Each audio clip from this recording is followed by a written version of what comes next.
네, 안녕하세요. 여러분들의 구독과 좋아요로 이 채널이 유지되고 있습니다. 네, 영상 속도는 1.5배를 추천드리는 바이고요. 네, 이번에도 어떤 소식이 나왔는지 같이 한번 내용을 보도록 하겠습니다. 네, 미국의 바이든 대통령이 러시아 우크라이나 침략을 규탄하며 대러시아 제재를 발표를 했다고 하는데요.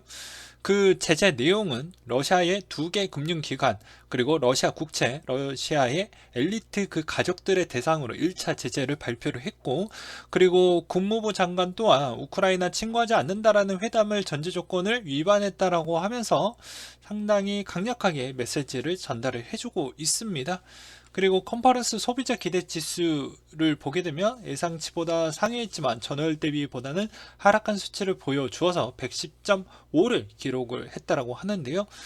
오미크론 변이 확산세가 진정이 되면서 경기 상황이 개선된 것으로 보여지지만 아직 소비자들의 심리 회복은 반영이 되지 않았다. 회복되지 않았다. 뭐 이런 내용이 또 담겨져 있었고요. 그리고 리치몬드 연은에 따르면 출하 및 신규 수주 마이너스가 전환이 되면서 전체 지수가 전월 대비 하락을 했다라고 설명이 나왔고, 숙련 기술 가용 기대 지수가 마이너스 영역에 있어 향후 최소 6개월간 기업들이 구인난이 지속이 될 것 같다 라는 이야기도 있었습니다. 러시아 외무부 우크라이나 사태 관련해서 미러 외교장관 회담은 여전히 열려져 있다라는 내용이 또 담겨져 있었고요. 독일의 러시아에 자국을 잇는 해저 천연가스 관이 있는데요. 그건 노르트 스트림 2에 따른 내용인데 그게 승인 절차를 중단했다라고 합니다. 영국의 존슨 총리는 이번에 러시아 5곳과 러시아 3명에 대한 경제적 제재를 또 발표하기도 했었고, 프랑스 또한 EU 27개 회원국의 만장일치로 러시아를 제재하기로 합의를 또 했다라고 합니다. 그리고 달러 인덱스 추이는 96.08을 기록을 했다라고 하는데요. 러시아 우크라이나 간의 지정학적 리스크 영향이 계속 이어지고 있다라는 것과 금 가격 추이 또한 1901달러 선의 마감을 보여주었는데 이 전쟁 가능성이 부각이 되면서 영향을 똑같이 받았다라는 것, 그리고 유가 내용을 보게 되면 배럴당 92.35로 마감을 보여주었는데요. 이것도 마찬가지로 러시아의 다른 영향이 매우 크게 작용을 보여주었다라고 보시면 될 것 같습니다. 코인에 따른 소식을 전달해 드리도록 하겠는데요. 세계 블록체인 게임 인기가 시들해지고 있는 것 같다라고 나왔던 기사가 있었습니다. 블록체인 게임 유저수 거래 추이를 보게 되면 DM 레이더에서 일평균 기준 데이터를 기준으로 볼 수가 있는데 생각보다 많이 줄어들었다라는 걸 볼 수가 있겠죠.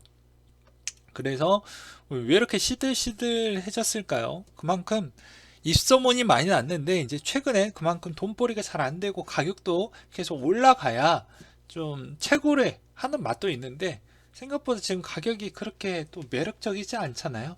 그래서 어느 정도 활동 지수가 계속 꺾여가고 있다. 그래서 저번에도 계속 말씀을 드렸지만 뭐 위메이드 따로 해가지고 또 영상을 올려드리기도 했었죠. 그때도 분명히 말씀을 드렸어요. 게임에서는 기본 베이스가 게임이 재미있고 계속 중독성이 있을 만큼 계속 할 수 있게끔은 유지를 해주어야지 하는데, 이게 예를 들어서 채굴용으로만 만약에 그렇게 진화를 해서 게임을 만들어낸다고 하면 그게 노동이지 뭐 즐거움을 주는 게 아니잖아요. 그리고 가격이 계속 뭐 어느 정도 유지가 되어 줘야 그냥 어느 정도 보람이라는 걸 느낄 수가 있는데 그게 또 안 되기 때문에 여러 가지 좀 고민이 필요하다. 그래서 기본 베이스를 잘 다지고 올라가야지만 주가도 오르고 코인도 오르는 그런 형태가 될 수가 있는데, 지금은 뭐 주가는 더 밑으로 가는 이유도 뭐 그런 거라고 볼 수가 있겠죠. 저번에도 말씀드렸다시피 충분히 말씀을 드렸으니까. 그리고 YJ와 SM도 바이낸스와 협업을 했다. P2E가 아닌 P2C로 우리는 갈 거예요 라고 이야기를 했는데, 프레이 투 크리에이트라고 해서 문화를 조성하겠다라는 내용이라고 합니다. 그래서 여기서 NFT 부분을 잘 만들어 내서 무언가를 좀 해보려고 하는데, 아무래도 이제 팬들에게 그런 것을 이제 어떻게 상품화 시켜가지고 이렇게 판매 매개체로 좀 활용을 하려고 하는 것 같은데 잘 될지 좀 지켜볼 필요성이 있을 것 같고요. 그 다음으로 이더리움 다오 사건의 해커라고 되어져 있는데 2016년도에 다오 토큰을 이더로 환불할 수 있는 기능을 결합을 이용을 해서 무한 환물의 사건이 있었다. 그래서 이더리움이 하드포크가 돼서 지금 이클이 나왔던 형태가 있었다라고 하는데, 이때 뭐 좀 논란이 생겼던 배경은 그 주인공이 누구였냐라고 보니까 10X 월렛의 CEO였고, 그리고 거기에서 조언자로 있었던 사람이 비탈릭 씨였다 라고 볼 수가 있겠죠. 여기 있죠. 여기 지금 여기에 있죠. 그래서 이것도 한때 좀 논란이 좀 있을 것 같고요. 그 다음으로 채굴 비용의 마련을 위해서 채굴자들은 과연 팔았냐 라는 그런 내용인데요. 채굴자들이 3달 동안 매도의 흔적을 보이지 않는다. 채굴 비용 마련을 위해 매도를 시작한 것으로 보여지는데, 며칠간 상승을 위해 시도하였다라고 볼 수가 있는데 실패한 상황을 확인한 후 채굴자들이 거래소에 매도한 것으로 좀 추측이 된다. 몇 달간 비축해놨던 채굴자들이 보유량이 며칠 사이에 감소하기 시작을 했기 때문에 아무래도 그럴 것 같다라고 하지만, 왜 그러냐면 생각을 해보시면 얘네들도 세금을 내야 됩니다. 그렇죠? 뭐 법인세나 뭐 이런 거 있을 거 아니겠습니까? 고정비 부분. 그러니까 옛날에는 찔끔찔끔 팔아도 어차피 비트가 너무 많이 올랐기 때문에 그 티 나지 않게끔 팔아도 크게 문제가 되지 않았어요. 그리고 거의 기존에 그 한 번 팔았으면 그만큼 그 여유 자금 가지고 어떻게 해서 짜내 가지고 최대한 덜 팔게끔 그렇게 노력을 했지만, 지금은 그런 가격대가 아니죠. 계속 애매한 가격대가 있다 보니까 이제 그 도래했죠. 예, 잔고가 부족해지는 그 시점이 도래를 했기 때문에 이제부터는 서서히 판매 물량이 나오고 있다. 파는 물량이 나오고 있다. 라고 보시면 될 것 같습니다.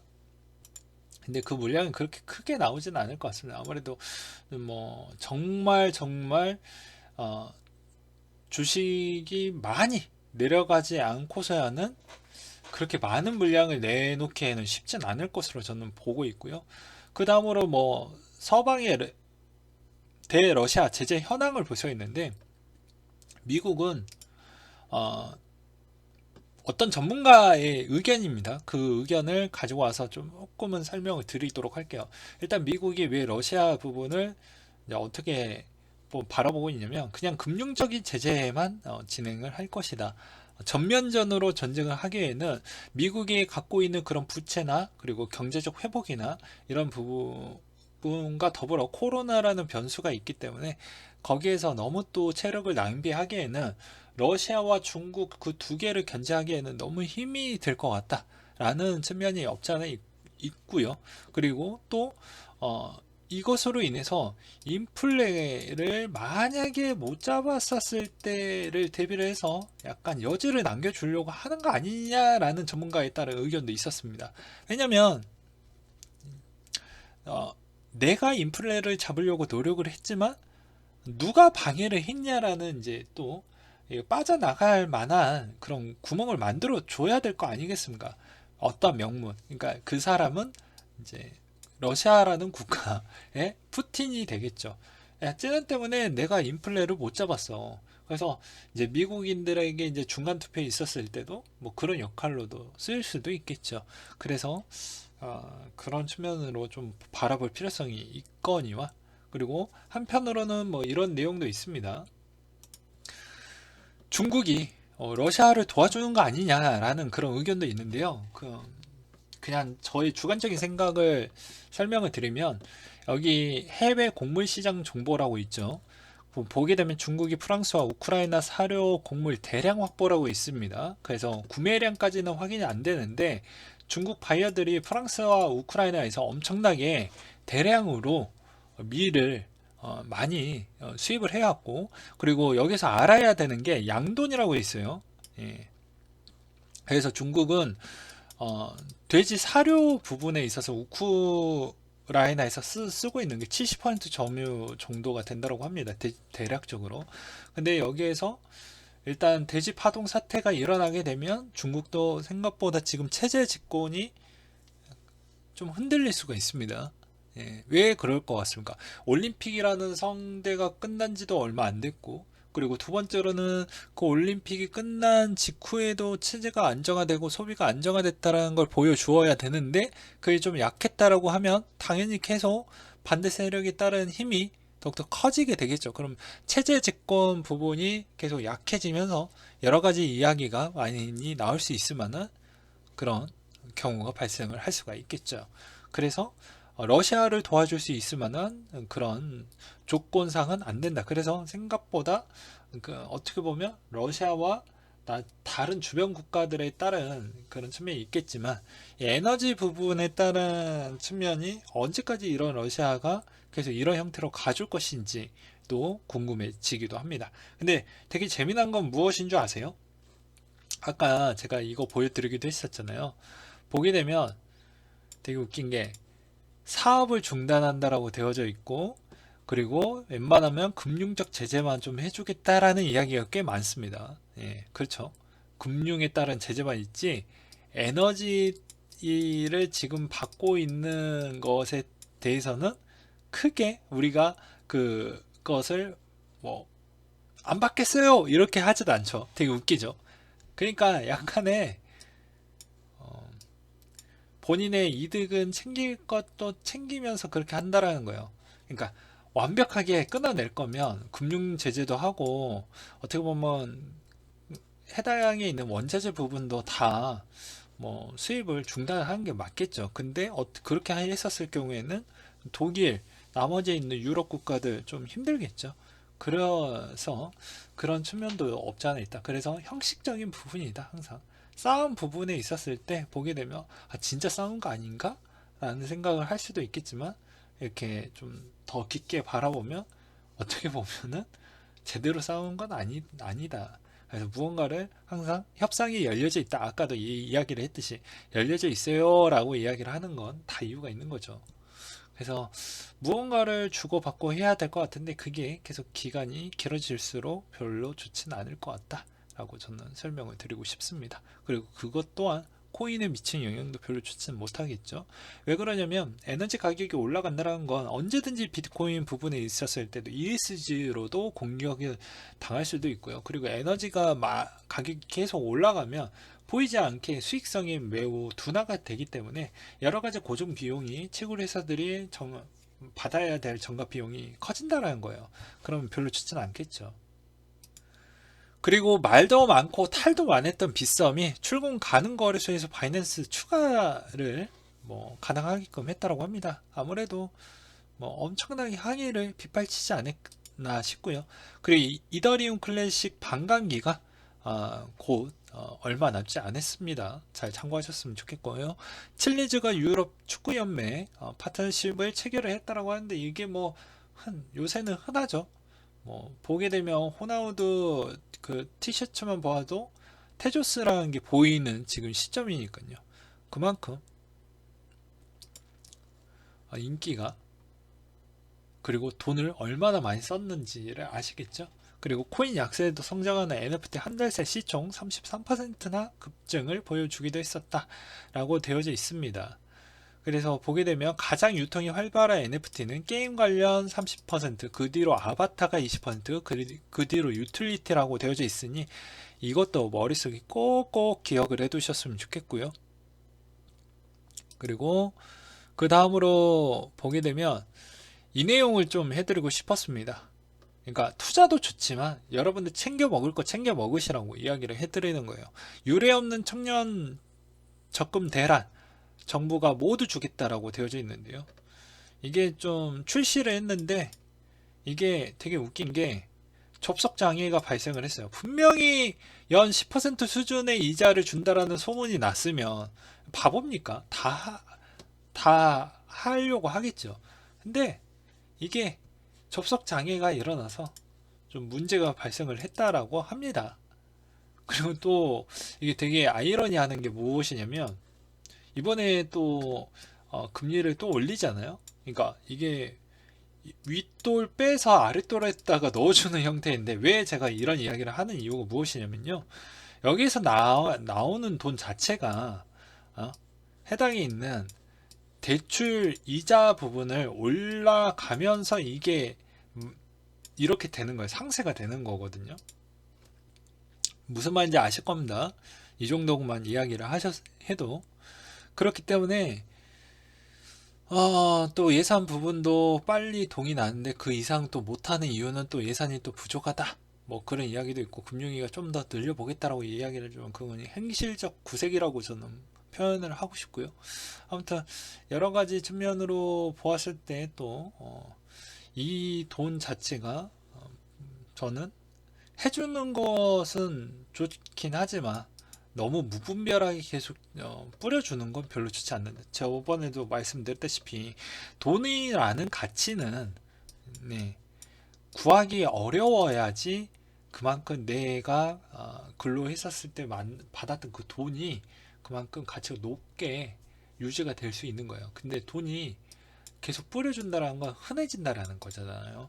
그러면 그만큼 내가 무언가를 계속 교환을 해서 무슨 물건을 가져간다라고 했었을 때 그만큼 내가 더 많은 돈이 필요하다라는 것인데, 사람들은, 대부분 국민들은 이중성을 좀 갖고 있는 것 같습니다. 저도 알고 있긴 하지만 아무래도 이제 내가 근로의 상실이 일어나는 노인 기준, 시장에서는 시장 평가 부분이 똑같이 보지만 좀 체감상으로 보았을 때는 노인이 일할 수 있을 만한 자리가 별로 없잖아요. 그러다 보니까 아무래도 시장이 계속 파이가 줄어들고 일할 수 있을 만한 그런 체력도 안 되고, 요새는 이제 중대재해로 인해서 더욱더 그 자리가 좁아졌죠. 그래서 노인이 그 일자리가 거의 없어요. 구하기에도 더 어려워졌고요. 그러면 당연히 알면서도 계속 현금을 그렇게 받는 게 결코 좋은 건 아닌데, 당장 내 생계가 힘들어지니까 그런 것 같다라는 생각도 들거든요. 가장 좋은 건 부채를 탕감시켜 주는 게 가장 좋습니다. 예, 돈을 보여주는 형태로 돈을 뿌려주는 것보다는, 저는 그렇게 표현을 해주고 싶어요. 왜냐면 돈이 뿌려주는 것 자체가 어떻게 보면은 해당에 있는 은행 쪽에서 거치를 해놓고 돈을 쟁여놓을 수가 있기 때문에 결국엔 선순환이 안 돼서 문제잖아요. 그러면 부채를 탕감을 시켜주는 형태로 하면 어차피 이자 비용이 덜 나가니까 그게 훨씬 더 낫지 않습니까? 제가 봐도. 그러면 그 여윳돈이 조금 더 생기기 때문에 오히려 소비 부분이 좀 더 원활하게 일어날 수 있거든요. 제가 보기에는. 근데 당장 돈을 지어준다고 하면 당장 급급하기 때문에 아무래도 그러지 않을까라는 생각도 들고요. 뭐 이게 딱 정답은 없겠지만 저는 웬만하면 후자 쪽이 더 낫지 않나라고 생각이 듭니다. 왜냐하면 심리적 현상인 거죠. 왜냐하면 부채를 어느 정도 탕감을 해주면 탕감해준 만큼 더욱더 빨리 갚으려고 하는 부분에 조건부를 걸어버리면, 그거에 따른 인센티브를 또 걸어버리면 더 빨리 갚으려고 하겠죠. 그러면 그만큼 속도가 가속도로 붙으니까 부채는 점차 가계 부채는 더 빨리 줄어들게 될 거라는 것인데, 뭐 이런 제도는 또 아무래도 금융권에서 또 그런 제도권을 또 만들고 프로그램이 또 짜고 하면 뭐 또 이게 복잡해지고 어려워지니까 하고 싶지 않는 그런 측면도 없지 않아 있거든요. 아무튼 뭐 또 딴소리로도 좀 가기도 했었는데, 근데 그런 부분이 좀 없지 않아 있다라는 것과, 그리고 ECB가 채권 매입 종료 이전 금리 인상 가능성이 있다라고 하는데, 이제 포인트를 제가 집어드린다고 하면 이제 유럽도 조만간에 한다라고 해요. 근데 제가 미국의 금리 인상을 왜 중요하게 보냐면, 미국에서 가장 많은 투자자들이 코인 시장에 많이 접근했기 때문에 금리 인상을 하게 되면 그분들도 당연히 해당에 있는 돈에 쓸 수 있을 만한 그런 융통성이 떨어지기 때문에 그만큼 이 시장의 영향성을 충분히 받을 수가 있다는 것이죠. 그리고 이자도 마찬가지고요. 그리고 LG전자 휴대폰 사업 접던이 블록체인을 탐내고 있다. 기존 사업 부분에 있어서 이제 암호화 자산 매매와 중개업 사업 목적을 추가한다라고 밝혔는데요. 이 말의 의미는 아무래도 NFT 부분이라고 보시면 될 것 같습니다. 이제 마지막으로 요 이야기 요거 보여드리고 끝내려고 하는데요. 그게 무엇이냐면, 자, 이번에 갤럭시 S22가 나왔죠. 근데 이번에 NFT를 준다라고 합니다. 그거 보게 되면 뭐 이런 거 준다라고 해요. 이런 거 준다라고 합니다. 그래서 그런가 보다라고 하는데 이게 과연 얼마인지 저는 예술에 별로 잘 몰라서 뭐라고 설명하기에는 좀 어렵지만 뭐 이런 거 준다라고 해요. 그래서 호기심에 만약에 이번에 갤럭시 22를 만약에 구매하시는 분들은 이것도 한번 꼭 챙겨 가시길 바라겠습니다. 아무튼 얼마 정도가 될지 저도 매우 궁금해지는데요. 참고하셨으면 좋겠고요. 그래서 LG전자도 비슷하게 지갑과 NFT를 준비하기 위한 포석으로 보시면 될 것 같습니다. 네, 이상으로 마치도록 할게요.